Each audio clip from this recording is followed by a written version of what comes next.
आदाब नाज़रीन, मैं बोल रहा हूँ सनोवर ताहिर और आप देख रहे हैं पॉडकास्ट विद सनोवर। आज हमारे पॉडकास्ट रूम में एडवोकेट हाशिम मेवाती जी का आना हुआ। उनके आने का बहुत बहुत इस्तकबाल, स्वागत, अभिनंदन। हाशिम मेवाती जी, आप हमारे पॉडकास्ट में उसके लिए बहुत बहुत शुक्रगुजार। हम आपके लाइफ में थोड़ी सी चर्चा करेंगे, आपको जानने की कोशिश करेंगे एक एडवोकेट कैसे बनता है, फिर एडवोकेट बनने के बाद आपने राजनीति में कदम रखा, इन सब सारी स्ट्रगल को आपकी जानने की कोशिश करेंगे। सबसे पहले मैं आपका स्वागत करता हूं, आपका बहुत बहुत स्वागत है हमारे पॉडकास्ट रूम में। हाशिम जी, जरा थोड़ा सा हमारे दर्शकों को अपने बारे में बताएं, अपना परिचय कराएं। सबसे पहले तो अस्सलाम वालेकुम। मेरा नाम हाशिम मेवाती एडवोकेट है जी। मैं ग्राम पीपलीखड़ा से बिलोंग करता हूँ जी। और वकालत का मेरा पेशा है जी। मैं मेरठ कचहरी में ही विधि व्यवसाय करता हूँ जी। जैसा आप बोले कि आप एडवोकेट हैं, तो एडवोकेट बनने के लिए किन किन पढ़ाइयों को करना पड़ता है, जरा थोड़ा सा उस पर रोशनी से डाल दें हमारे दर्शकों को। जी जी बिल्कुल जी। एडवोकेट बनने के लिए दो प्रोसेस हैं। जी। एक तो आप इंटर के बाद 5 साल का वकालत का कोर्स सकते हो। जी। BA कर सकते हो डायरेक्ट। जी। जी। या आप ग्रेजुएशन के बाद जी 3 साल का भी कोर्स कर सकते हो LLB। जी। जैसे ये प्रोसेस। जैसे हमने BA LLB करी, तो उसके बाद कोई ऐसा एग्जाम जिसे देने के बाद आप वकील बनते हो? हाँ जी हाँ वो बिल्कुल। क्या प्रोसेस है उसका भी जरा थोड़ा सा। उसका प्रोसेस है, जब हमारी BA LLB करने के बाद 10 सेमेस्टर देने के बाद हमारी LLB फाइनल हो जाती है, तो हमें AIB का एग्जाम देना होता है जी। ऑल इंडिया बार काउंसिलिंग का। जी। उसके बाद हम एडवोकेट बनते हैं। उसके बाद वकालत का जो जी बिल्कुल। बहुत बढ़िया, आपने हमारे दर्शकों को बताया। जी हाशिम जी, आपने अभी राजनीति कब से ज्वाइन की और क्यों राजनीति में आई, जरा इसका भी थोड़ा सा बताओ। सर, हमारे क्षेत्र में, हमारे गांव में हमारे लोगों पे बड़ा उत्पीड़न, बड़ा शोषण होता था। जी। पुलिस के माध्यम से, वैसे माध्यम से, जो निचले गरीब किस्म के लोग थे उनके साथ अत्याचार, जुल्म और फिर उन पर दबाव करके उनसे फैसला करा लिया जाता था, कभी पैसे का धमकी देकर, कभी ऐसे दबाव देकर। तो मैंने सोचा कि भाई मुझे LLB करनी चाहिए, लोगों के अधिकारों की रक्षा करनी चाहिए, उनके राइट्स की लड़ाई लड़नी चाहिए। जी। ये मैंने सोच के वकालत की। अच्छा, फिर आप राजनीति में आए, राजनीति का क्या उद्देश्य था? राजनीति का ये उद्देश्य है, जिन लोगों को हमने जी। प्रधान बना के जी। अपने ऊपर बिठाया, उन्हीं लोगों ने हमारा शोषण किया। जी। जिनके लिए हम रात दिन भगे फिरते थे, वोट मांगते थे, वो हमें समाज सेवा नहीं करने देते थे। जी।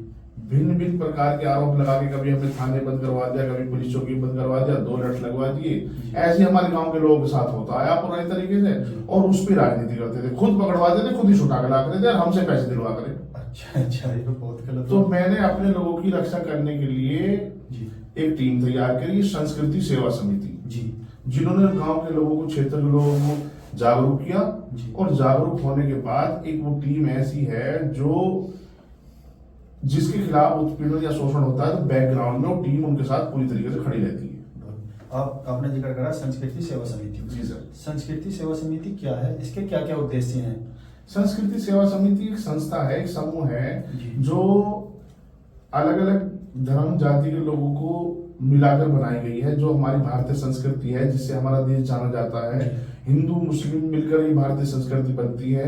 भारतीय संस्कृति है, देखो इतने बड़े देश में भिन्न भिन्न प्रकार की भाषाएं हैं, त्योहार हैं, धार्मिक ग्रंथे हैं, जैसे ईद है, दीपावली है, सब एक साथ रहते हैं। वो भारतीय संस्कृति का वो होता जी गिरजोड़, तो इसे भारतीय संस्कृति कहा जाता। इसी तरीके से हमने अपनी जो हमने संस्कृति सेवा समिति बनाई, सभी बिरादरी के, सभी धर्मों के, सभी जातियों के लोग लेकर, और हमने उसका नाम संस्कृति सेवा समिति रख दिया। इसके क्या क्या उद्देश्य हैं, किन किन पॉइंटों पे ये काम करते हैं?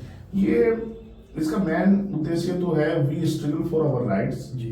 एजुकेशन, एनवायरनमेंट, डेवलपमेंट के क्षेत्रों में काम करती है। बहुत अच्छे।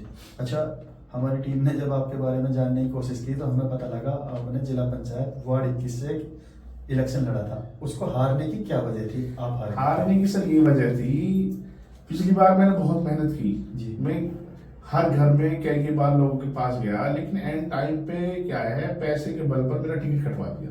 अच्छा। उस टाइम में मैं स्ट्रगल कर रहा था, इतने पैसे वैसे थे नहीं, बस लोगों से मिल रहा था, वकालत भी नहीं थी जी। चल रहा था। तो वो जो मेरे प्रतिद्वंदी थे जी, उन्होंने अच्छा खासा अपना पैसा कमा रखा है हॉस्पिटल से, से, तो उन्होंने 2 लाख रुपए देकर जी। मैंने रकम भी खोल दिया आज। जी जी जब उसके बाद फिर पता चल गया था, जी जी जी। तो उन्होंने मेरा टिकट टिकट कटवा दिया था। ये कौन सी पार्टी से? टिकट था मेरा एएसपी पार्टी से, मैं जिला महासचिव था उस टाइम पे भी। तो जब मेरा टिकट कट गया, चुनाव तो मैं हार गया था तभी। लेकिन चुनाव मैंने इसलिए पूरा लड़ा क्योंकि हमारी जो बिरादरी में कुछ असामाजिक तत्व हैं, जैसे हमारे गांव में 4-5 हैं, उनका क्या है, उनका ये है कि वो मैनिपुलेट करते हैं बातों को, जो बात होती है उसे ना बता के वो समाज में भ्रम फैलाते हैं कि भाई जने अगर मैं बैठ जाता तो वो मुझ पर आरोप लगाते हैं कि हाशिम मेवाती पैसे लेके बैठ गए। अच्छा। ऐसे गाँव में पहले भी औरों के साथ हुआ है। तो चुनाव में मुझे लड़ना था, लेकिन उन लोगों का एहसान बंद हूं मैं, जब मेरा कोई वजूद नहीं था, टिकट भी कट गया और मैं नया था, उन लोगों ने मुझ पर विश्वास किया, जिन लोगों ने मुझे वोट दी, मैं तमाम उम्र जब तक जीऊंगा उनका एहसान बंद रहूंगा। आने वाले चुनाव के लिए क्या तैयारियां हैं? आने वाले चुनाव लड़ेंगे? आने वाले चुनाव की बहुत अच्छी तैयारी है। चुनाव हमारी पार्टी से है और हम एम वर्सेस बीजेपी चुनाव है। तो आप फिलहाल AIMIM में हैं? जी, पतंग जिंदाबाद। बहुत बढ़िया। इसमें आने का क्या रीजन है? आपने AIMIM इसमें रीजन ये है तो ये पढ़े लिखों की पार्टी है जी। इसमें नीचे से लेके ऊपर तक सारे पदाधिकारी पढ़े लिखे जी, और वो पैसे से बिल्कुल भी मोहब्बत नहीं करते, वो काम पे डिपेंड करते हैं। जिस काम देखते हैं, कोई बंदा का काम जमीन पे काम कर रहा है ना, तो वो AIM में है। हमारे जनाब बैरिस्टर असुद्दीन ओवैसी साहब, हमारे प्रदेश अध्यक्ष शौकत अली साहब, हमारे जिला अध्यक्ष एडवोकेट फहीम रजा साहब, सारे पदाधिकारी ऊपर से नीचे तक सब पढ़े लिखे हैं। हमारे बैरिस्टर साहब ऑक्सफोर्ड यूनिवर्सिटी के पढ़े हुए बैरिस्टर हैं। देखो जब वो सदन में बोलते हैं ना तो ऐसा लगता है जैसे कोई टीचर बच्चों को पढ़ा रहा हो, लेक्चर दे रहा हो। बिल्कुल। बहुत अच्छा। आप AIMIM से हैं और आपका चुनाव जो है बीजेपी से है? जी बिल्कुल। तो SP कहाँ गई? SP का भी तो कैंडिडेट है वहाँ जो तत्कालीन मेहनत कर रहा है, हम उनसे मिले, वो भी बोल रहा है कि हम जीते रखे हैं। आप बोल रहे हो कि हमारा चुनाव ही बीजेपी के साथ है, वो बंदा किधर है? भाई साहब सपा तो सपा हो गई। सपा हो गई, लेकिन सपा का तो नारा है 27 का 27 करेंगे। मेरे वार्ड में तो है नहीं। अच्छा। पिछली बार उसका कैंडिडेट भी नहीं था मेरे वार्ड में 21 में। अच्छा। तो आप किन किन मुद्दों पर राजनीति का परचम लहराएंगे? राजनीति का हमारा जो है उद्देश्य ये है कि हम अपने क्षेत्र को संघर्षशील क्षेत्र, एक डेवलपमेंट क्षेत्र बनाना चाहते हैं। जिन लोगों ने सदियों हमारे क्षेत्र को यूज किया, जो हमारे पुराने रास्ते हैं उनको काले दिखाकर पैसे ले गए, अब हम जब हमारे ग्राम पिपली खेड़ा में जब हमारे लोग प्रधान बने हैं ना, तब जाके विकास हुआ। हमारे ग्राम प्रधान जो सबसे पहले बने थे हमारे गांव बस्ती के दादा हैं हाजी शेर मोहम्मद के नाम से, फिर उनके बाद बने दादा अजीज खान, फिर हमारे सम्मानित प्रधान जी हैं जहीरुद्दीन मेवाती जी हैं, और उनके बाद फिर दादाजी झा जी के लड़के कल्लू मेवाती जी, और अब मौजूदा प्रधान हैं आमिर खान मेवाती जी। तो जब से हमारे लोग, हमारे समाज के लोग प्रधान बने, तब से हमारे गांव में विकास हुआ है। पहले जो लोग थे उन्होंने तो हमारा 100 का उत्पीड़न किया, विकास ही नहीं था, इतने गहरे गहरे खड्डे थे। जब से हमारे लोग, ये मेवाती समाज के लोग प्रधान बने, तब से इस गांव में डेवलपमेंट होना स्टार्ट हुआ। बहुत बढ़िया। तो अब तुम्हारा गांव विकसित है लगभग? पहले से तो बेहतर है। पहले से बेहतर है। अब शिक्षा के क्षेत्र में अपने वार्ड को क्या देंगे? शिक्षा के क्षेत्र में हमारा उद्देश्य ये है, जिन लोगों ने अभी स्कूल खोले हैं हम उनको भी कोऑपरेट करते हैं, लेकिन जो हमारे सरकारी स्कूल थे, कई टीचर हमारे ऐसे आए हैं जिन्होंने 10 साल में स्कूलों को बहुत ही अच्छी, और हमारे जो बच्चे हैं स्कूल के उन्होंने बहुत अच्छी शिक्षा दी है और स्कूल को अच्छा डेवलपमेंट भी किया है, इन्वायरमेंट से भी वैसे भी। इन्हीं 10 सालों में ये हो पाया है क्योंकि हमारे जैसे देवेंद्र हैं ग्राम पिपली खेड़ा में जो संस्कृति सेवा समिति के उपाध्यक्ष है, वो स्कूल के अध्यक्ष रहे हैं। मोनी जी हैं हमारे, वो संस्कृति सेवा समिति के प्रवक्ता हैं मोनी जी, उन्होंने भी शिक्षा के क्षेत्र में बहुत अच्छा काम किया है। उनके भाई हैं टीचर। आगामी 5 साल में क्या करेंगे? आने वाले 5 सालों में हमारा ये सबसे मेन मोटिव ये रहेगा कि हम अपने गांव में इंटर कॉलेज बनाएं। जो हमारे 500 बच्चे शहर में पढ़ने जा रहे हैं, इंजीनियरिंग पढ़ने जा रहे हैं, वो गांव के गांव में पढ़े, क्योंकि ट्रैफिक बहुत ज्यादा है आजकल, बहुत सारी समस्याएं, गांव में शिक्षा होनी चाहिए।